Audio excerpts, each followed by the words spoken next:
Hey everybody, this is Dr. Paul Thomas with Plum Health here in Detroit, Michigan.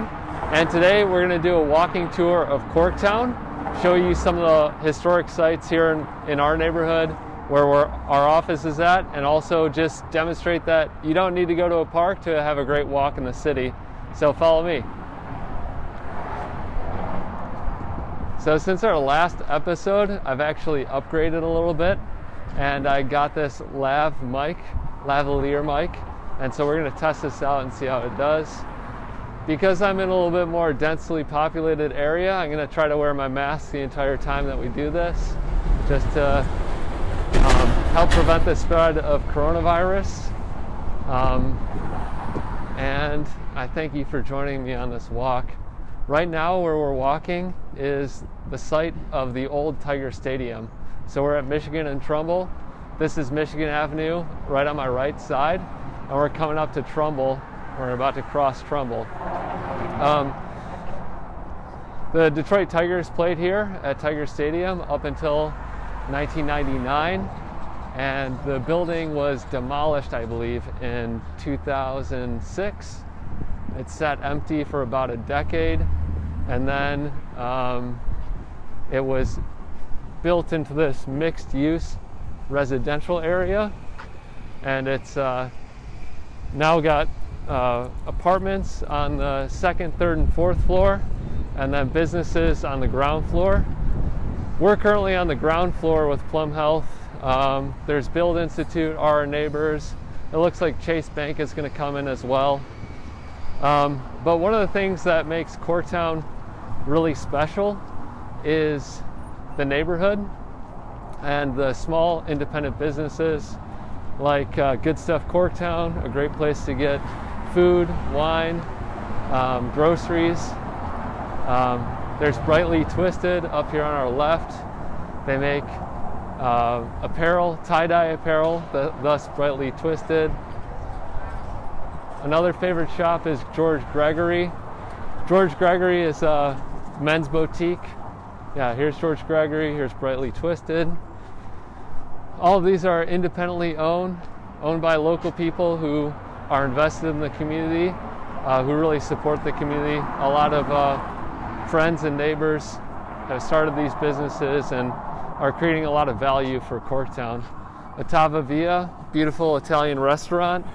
They actually have a bocce court in the back, so if you ever have an itch to play bocce in Metro Detroit, Ottava Via is your place. Nemo's the classic bar. A lot of people come here before Red Wings games, Tigers games, Lions games, and then they catch the shuttle to the venue. They've got a lot of buses and shuttles that take people to their sporting event of choice. I do love the look of Michigan Avenue here in Corktown, this brick road. It's really beautiful, just very unique. It's not often that you see a brick road for such a long stretch. But Corktown, we're coming up to like the eastern edge of Corktown. Corktown is just west of downtown, and its borders roughly are like Fort Street down by the river, and then you have the Lodge on the east end, and then you'd say like I-96 on the west end, and on the north end would be like I-75 as it snakes through. So Michigan Avenue is brick like this basically throughout Corktown, and at the western end of Corktown you'll see the Michigan Central Station. Here on my left, this is Brooklyn Street Local. This is actually started by a Canadian woman, Devry, and she makes amazing poutine. This is a great place if you're, if you love poutine or brunch foods. This is just a great place to stop. The Lager House, aka PJ's Lager House, is right up ahead. A classic music venue. Been here for at least a decade. Really enjoyable place to catch a show, catch a concert, and just have a drink with a neighbor. And unfortunately, one of our local businesses just went out of business. This is the Detroit Institute of Bagels, just this month, really. So that was kind of sad, but hopefully this space will come alive again with a new business and a new idea. But it just didn't work out for them. I think the pandemic had a lot to do with it, obviously. And so this would be my pitch to you to support your local business owners and support local businesses here in the city of Detroit, because it's really important to have people who are invested in the community who own these businesses, and a lot of the vast majority of the Corktown businesses are independent and locally owned. All right, so next up we're going to cross Michigan Avenue. Not easy to do. It is 9 lanes of traffic, and we're going to head into the neighborhood part of Corktown, the more residential area. So this would be like my first prescription that I would write for the city of Detroit, is to try to narrow their streetscape. Like, I'm a young, healthy guy, and me briskly walking across Michigan Avenue barely got us across. And so, my first prescription would be to, can we narrow the roads and make it more convenient for people to walk across these large roads? And you can think about all the big ones in Detroit. You're thinking about Michigan Avenue, Jefferson, Woodward Avenue, Gratiot, etc. All these are huge roads, and they become like a big barrier for people to get across and to get across safely. So I think about like the elderly in the community or the children in the community who couldn't really cross that street as easily, and that's pretty tough. All right, next up on our left, this is the Most Holy Trinity Church. I believe the parish was established sometime back in the 1830s. It's a beautiful church, kind of like a cornerstone of the Corktown neighborhood. And then if you go further west, more southwest, there's the beautiful St. Anne's Church as well. We'll take a right here on LaBrosse because it's so nice. Actually, we'll keep going for just another block. It's worth checking out these workers' row houses. So these are the workers' row houses up here on the left. Like their name implies, they're a housing for workers who did work on big projects in the city of Detroit. And if you look right at the curb line, this is the original curb that has been historically preserved here in the city of Detroit. And the workers' row house is open right now, which is surprising, but open as a museum for you to go in and check it out. And then here it is, the beautiful Most Holy Trinity Church. What I love about Corktown especially are these Victorian era homes. Corktown got a lot of people who immigrated to this neighborhood from Ireland, and so County Cork provided a lot of people because of the 1840 famine in Ireland. So a lot of the people that moved to the neighborhood were Irish immigrants. And so thus it's called Corktown, because a lot of people were from County Cork. If you didn't know that, it's kind of a cool little factoid. That's where the name comes from.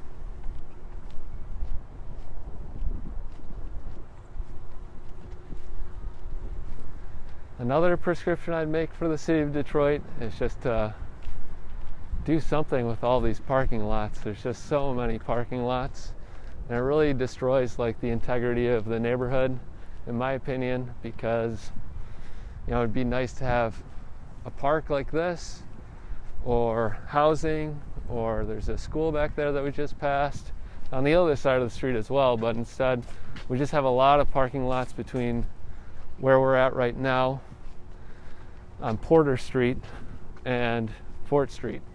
So it's kind of a disappointment, but if I don't have that kind of power to write that big of a prescription, but I'm writing it anyways. Right in front of us is Mudgees Deli, classic deli shop here in Detroit. Hey Greg, what's up, man? Doing a little walking tour. Mudgees is awesome. They do this lobster roll every year. That's just amazing. It's usually in August. They get some Maine lobster, but a great place to get a sandwich, have a drink. Beautiful outdoor area, patio seating, just really nice stuff. We're working our way back into the residential area, coming up on LaBrosse Street. These streets that are going east-west have a ton of beautiful historic homes with a lot of character. A lot of them from the Victorian area, like 1880s and such. And there's like no driveways, not a lot of driveways in for these houses because they're built so close together. So it has this like really dense, tight-knit community feel. And then another beautiful part about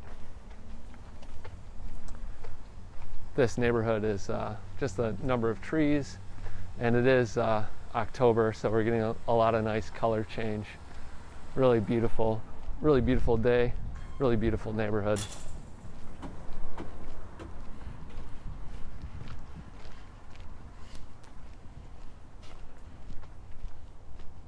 Just making sure we're still recording. We're about 12 minutes in, 12 minutes in.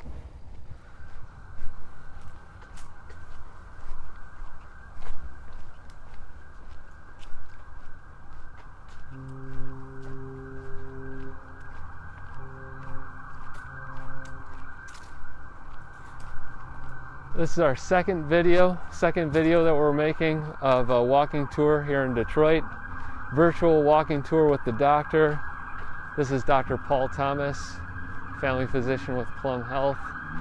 And the first video had a bit more pleasant ambient noise. You heard all the birds, all the cicadas, because we were out on Belle Isle. Just really beautiful scenery there. This Corktown area is equally beautiful in my opinion, just in a different way. All right, we're gonna start getting close to Trumbull. We're gonna head back up soon towards our office. Actually, we'll just do a little loop here because this is kind of cool. We gotta shout out Batch Brewery. We're just walking through this Chase parking lot, drive-through banking. But COVID-19 has really altered the reality of business for a lot of small businesses, a lot of entrepreneurs. And so a lot of people have done some unique things to adapt to that change. And one of those entrepreneurs is Steven with Batch Brewing. Just really created this wonderful outdoor space, outdoor experience. Tables, heated barrels, benches, family style seating, just to create a welcoming environment for the community and to keep their business going. I think for a lot of bars and restaurants in Detroit, this is the kind of thing that it's going to take to help us recover. So if you want to support my neighbors, support the local businesses here, do what you can. Come out, have a drink, or have appetizer, or just buy a gift card and give it to somebody who likes that sort of thing, and invest in our community, because the pandemic has been rough on a lot of small businesses.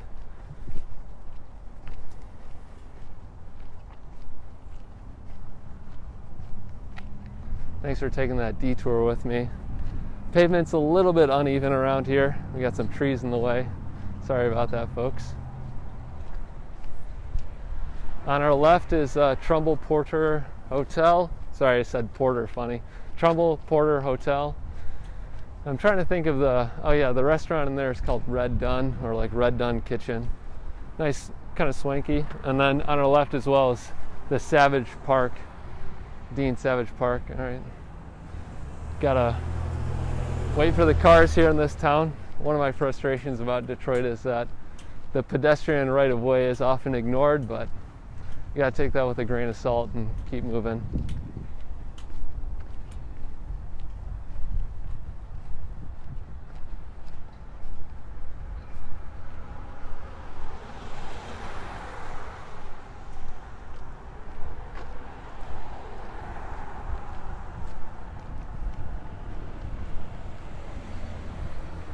One nice thing about the city and about healthy activities here in the city of Detroit is the installation of a lot of bike lanes. So here on Trumbull, nice bike lanes, bi-directional.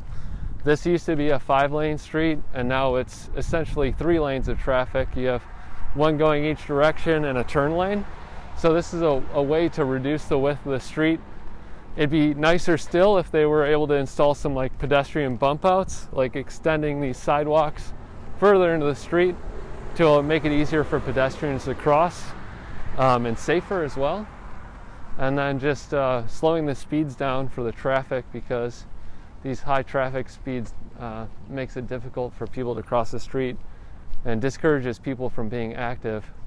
So like one thing we need to think about as a city is like, how do we encourage people to be more active, be more engaged in the community? One thing that's exciting is that at the foot of Trumbull, at the water's edge, at the river's edge, is going to be the West Riverfront Park. And the West Riverfront Park is set to be completed in about 3 to 4 years from now, maybe 2023, 2024, somewhere in there. And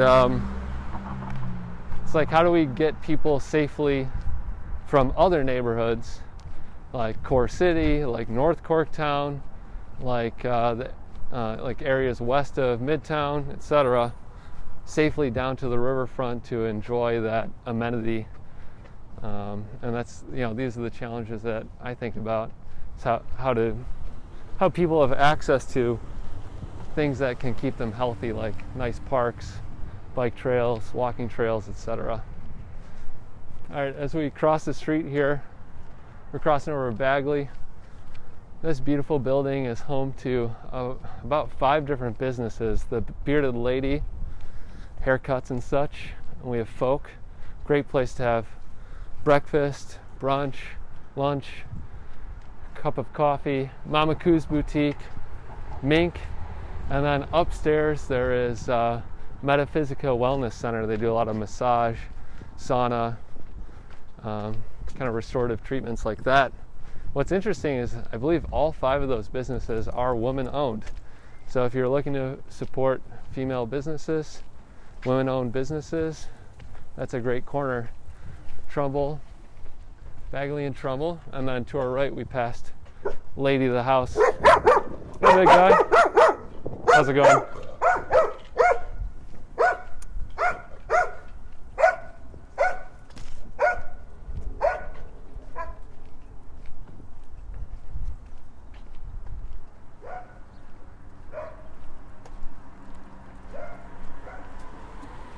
All right, we'll take a left down Leverett here. Another lovely street in Corktown. Just a beautiful fall day. Lots of leaves changing colors. Really well maintained houses and neighborhood feel. Watch the uneven concrete here.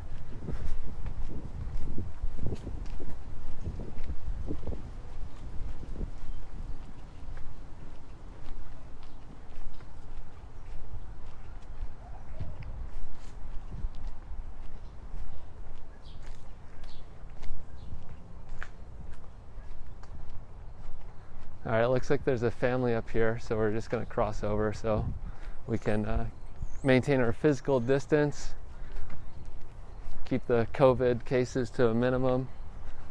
Coronavirus has really picked up here in the last couple of weeks, unfortunately. I think there were over 1,000 new cases in Michigan, 30 new cases, 30 new deaths, which is really sad. So I'm going to use this moment just to say, if you're out and about in the community, wear a mask, keep your physical distance, wash your hands. If you do go out to a restaurant, go with small groups of people, and make sure that the restaurant is observing the rules and maintaining physical distance. I saw an article where Senator Mike, I think it's State Senator Mike Shirkey, was talking about how we need to reach some sort of herd immunity around the coronavirus. And unfortunately, 130,000 people have been infected by coronavirus, and we've had, I think, 6,700 deaths in the state of Michigan. And if you think about that number of infected, 130,000, that means only 1% of our state has been infected. There's 10 million people in the state of Michigan. So for us to reach a herd immunity, we need 60 times as many cases. So you need, just like, I don't know, 6 million cases, and that would be 60 times as many deaths as well. So not to get too dark, but we're all doing our best to wear masks and keep people safe in our community, and I hope you are too. All right, that's enough of that. We're coming up on Michigan Avenue again. We did a nice little loop through the neighborhood, saw some of the small businesses in the community, gave you a nice little lay of the land. We're coming up on our building, the corner, as they call it. Again, top 3 floors are residential, bottom floor are businesses. Our Plum Health office is kind of right ahead at 1 o'clock.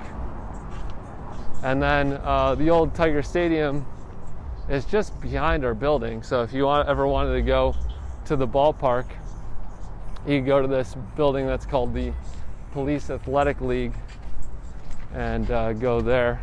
All right, again, we're going to cross over 9 lanes of traffic. Looks like it's clear at the moment. It's going to pass through here. And I think we're going to end this thing at the corner ballpark because it's the most famous or recognizable thing in the community. People know Corktown because it's the home of the Tiger Stadium. But as you just saw, there's a ton of other amazing things going on in Corktown. A lot of great things to see. I'll give a shout out to, thanks man. Give a shout out to my friends over at Dorado General Store.